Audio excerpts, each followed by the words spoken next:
قرآن په یو ترتیب نازل شوی دی قرآن یو نظام بیانوي قرآن یو ترتیب بیانوي من قرآن څه دپاره خاص کړی قرآن مو دې له خاص کړی دی چې سخت او تعویض به ترې ولیکو او دم به پرې واچو قرآن موږ دې دپاره خاص کړی دی زما اجره کې به پروتي جرګه کې چې جرګهیز راشي نو دواړو جانبینو له به په دې قسم ورکوي او نور به دا په کپړه کې پروتي هلته المارۍ کې به بند پروتي قرآن موږ څه له خاص کړی موږ وایو دا قرآن به په المارۍ کې په مضبوط پاکه کپړه کې پروتي چې زما لور او خور ودیږي نو دا چې د کور روزي نو په سر به ورته دا قرآن نیسو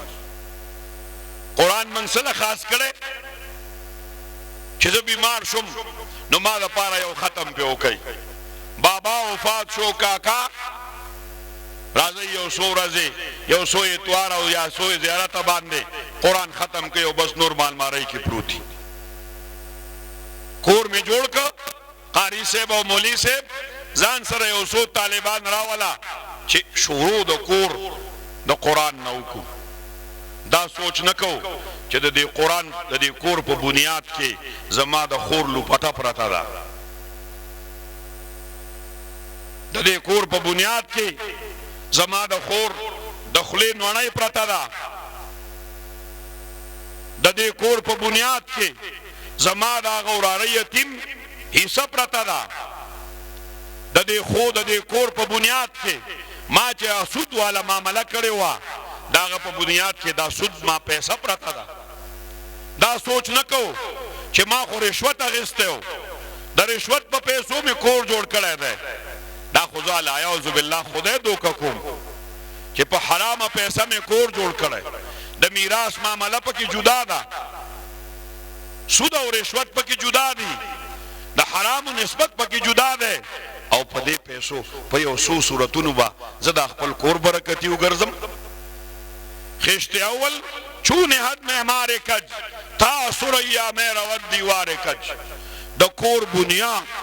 چې په حرام باندې کې خوده شو 50 کالا کدا کور آباد ده د دې بنیاد په حرام باندې آباد ده هم قرآن نه دا تپوس نه کو قرآن زه دې نه کولاوم چې قرآن زما د کور څه نظام بیانوي قرآن زما د کور دروازه دې دپاره خو نه وه نه زما د کور دیوال د دې دپاره و چې دې زما زنانه به بار نه ښکاري غل او غدو به نه راځي نه د کور دروازه د دې دپاره وه چې زما دې کور ته به غیر محرمه نه راننوځي نن زما په حیثیت د خاندان زما د خورۍ سره څه تعلقات دي د کور د تلو راتلو د وراره سره څه دي د کور ابتدا خو په قرآن باندې وکړه